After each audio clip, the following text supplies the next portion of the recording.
So basically, there's this big festival, the new solar celebration, happening. It sounds like a total vibe with riddles and fun, but there's some low-key drama. Apparently, a Freitas agent is hiding out among the students, planning to cause chaos. Nobody knows who it is, which adds to the suspense. The grand architect of this whole scheme is treating the situation in Lahai-Roi like it's just a game, which is honestly a little unhinged.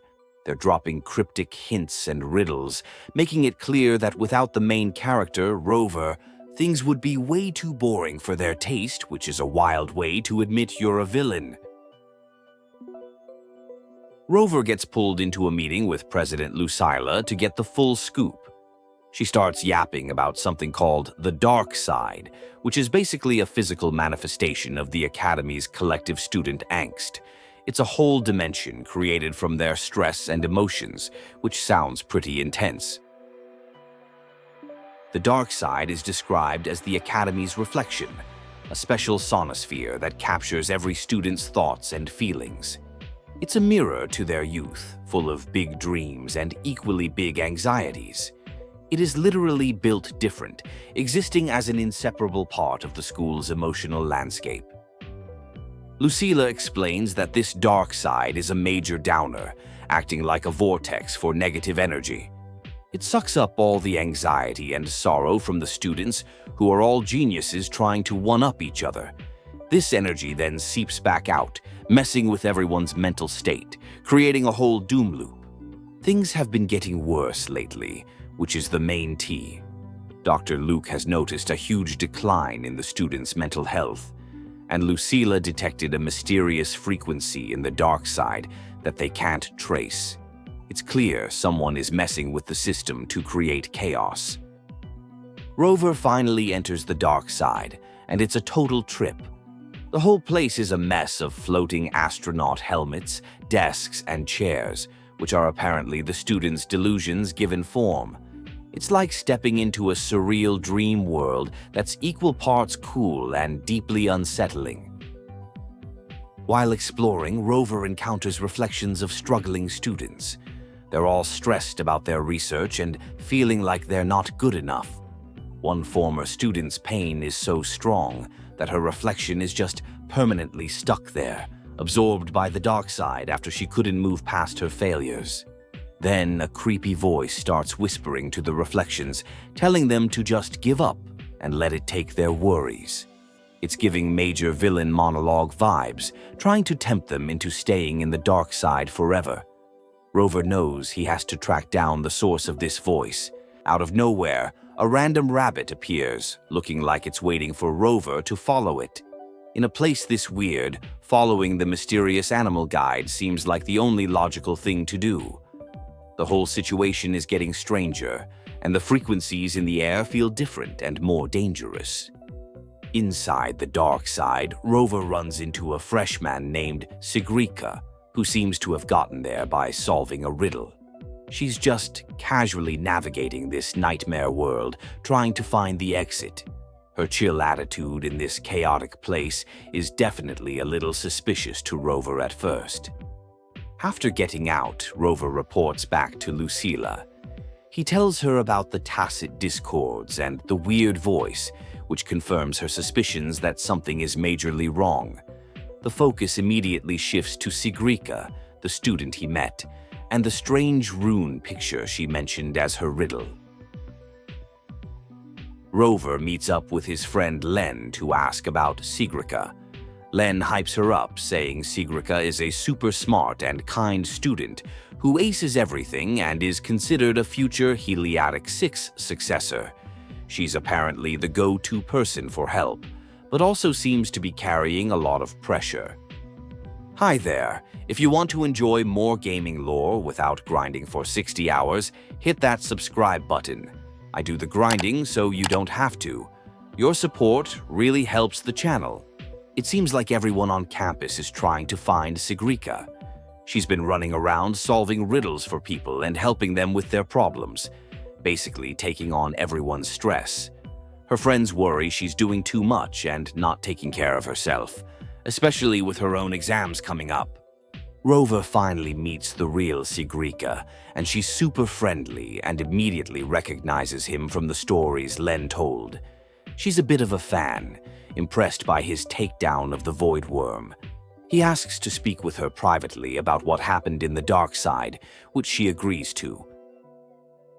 In a quiet spot, Sigrika tells Rover that she's been solving riddles for fun before the celebration ends.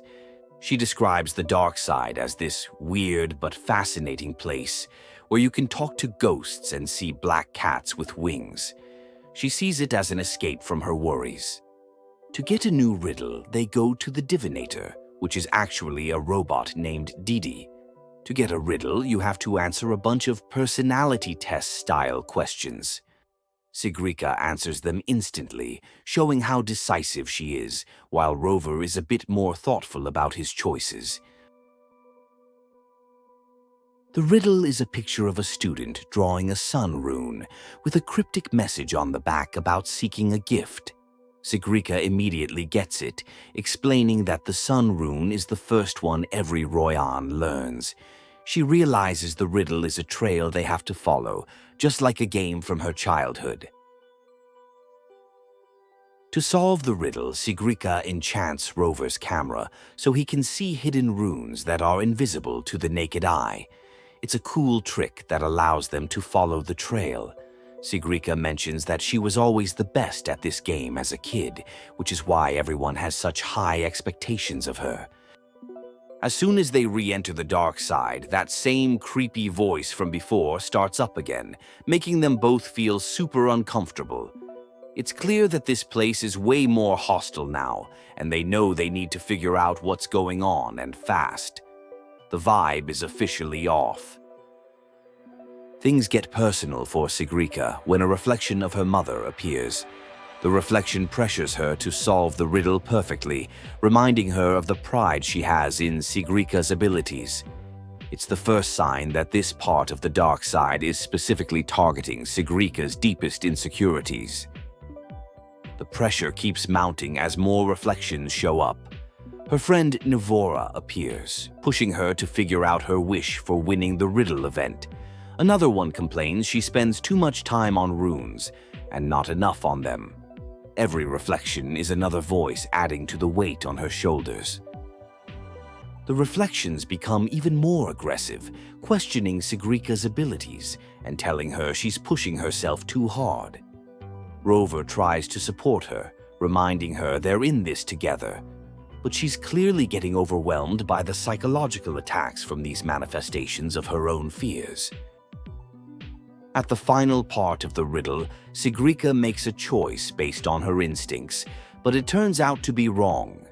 The mysterious voice declares that she failed and can't leave. A massive tacet discord appears, feeding on her negative emotions of self-doubt and disappointment. Lucilla explains that the tacet discord and the riddles were all a setup by the Freydis. They've been manipulating the students, turning them into pawns in their game. Sigrika wasn't a suspect. She was the main target and just another victim of their cruel scheme to sow chaos. Lucilla nails Sigrika's whole internal struggle, saying she's like someone walking a tightrope. She has so much faith in her ability to be the best that she thinks failure isn't an option. This perfectionism is exactly the kind of vulnerability the Freydis love to exploit in bright students.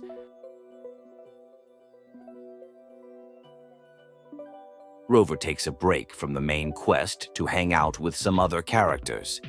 He tries a wild new energy supplement with a flavor called Dusk Honey Pot Scallianth.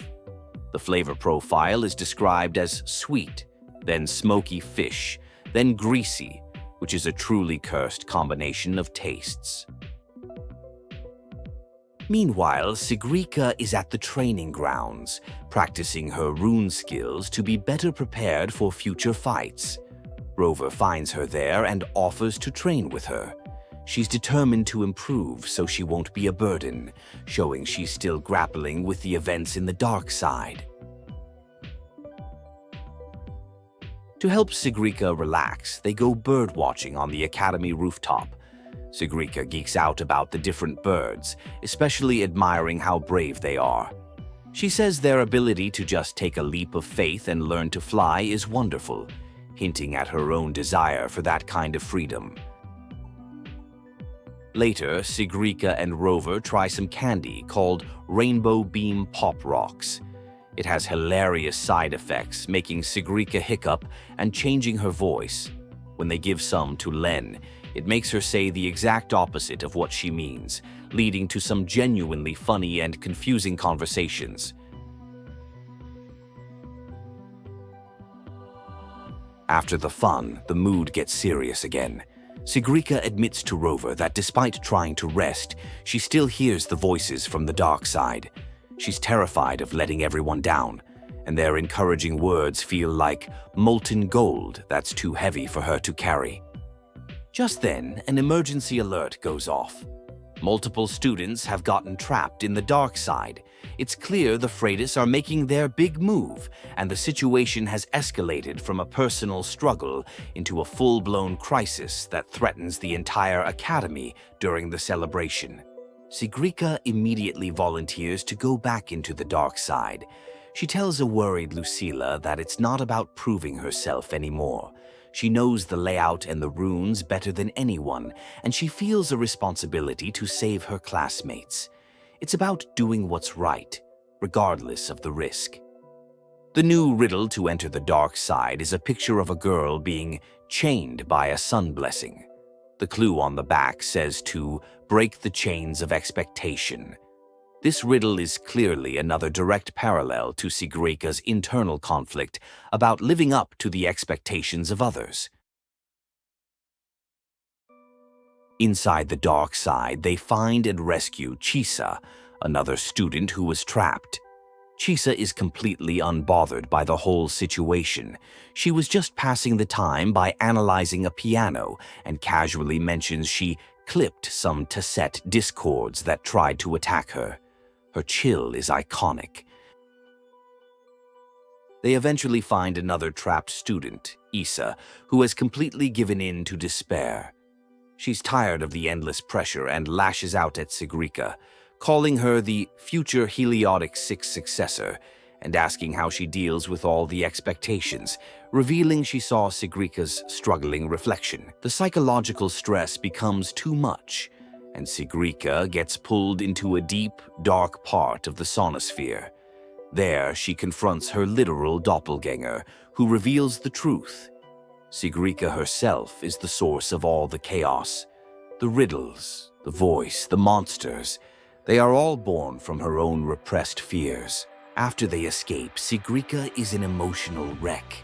She confesses to Rover that it's all her fault, that she created the disturbances because she's too scared to fail and let people down.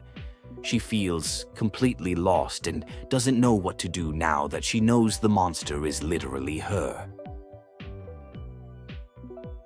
Lucilla confirms that Sigrika's frequency matches the cassette discord, making her the eye of the emotional vortex. The Freitas didn't create the problem. They just found her vulnerability and exploited it. Now that they know the source, they can finally start planning a real counterattack against the true enemy. Rover finds Sigrika on the rooftop, still processing everything. She's been talking to her friends and thinking about what Rover told her. She's still scared to go back, but she's starting to understand that she doesn't have to face this alone, and that her friend's support is genuine. Sigrika makes her choice. She decides she has to be the one to find the answer for herself. She goes to the divinator and asks for the final riddle, which is just one line. Go now to where the rivalry began and face your true heart. It's time for the final confrontation. For the final dive, they enter the dark side through an entrance at the celebration venue and end up in a reflection of Sigrika's own dorm room. This is the heart of her anxiety, filled with reminders of her academic pressure, her friendships, and the weight of her own expectations. Her other self traps her in a brutal nightmare. In it, the Academy is destroyed, and all her friends, Len, Denia, and even Rover, blame her for it. They say she was foolish and that they're disappointed in her, hitting every single one of her deepest fears about failure. Sigrika finally reaches her breaking point and stands up to her dark self. She admits that the expectations are heavy and that she's scared, but she realizes that as long as she keeps trying, she's the one in control. She decides she's going to move forward for her friends and for herself. She tells her doppelganger to stop twisting her feelings. She realizes her friends would never actually blame her and that she was the one holding herself back the whole time. With newfound resolve, she declares she's going to do what she wants to do, and Rover appears, affirming that she's not alone. The final battle begins, and Sigrika fights alongside Rover against the manifestation of her fears. She's no longer fighting out of a sense of obligation, but because it's what she truly wants. She wants to overcome this so she can see her friends smile and enjoy the celebration. After winning the fight, Sigrika has a moment of clarity. She closes her eyes and hears not only everyone's hopes, but also their laughter and cheers from the festival. She realizes the answer to the final riddle wasn't about her success or failure, but about the shared joy of the community. Back in reality, the vortex in the dark side is gone. Lucilla and Dr. Luke congratulate them, and Sigrika finally gets to rejoin her friends and enjoy the celebration without the weight of the world on her shoulders. The crisis is over, and she's finally free from her own prison. As the celebration officially ends, Sigrika gives Rover a souvenir ticket as a memento. She tells him she has a new wish, but is keeping it a secret for now. She playfully calls it a new riddle for him to solve, showing how much she's grown and is now able to see life as a fun challenge. Gaming lore is long and confusing, but I break it down every week. Subscribe so you never miss a plot twist or hidden detail. Thanks for watching.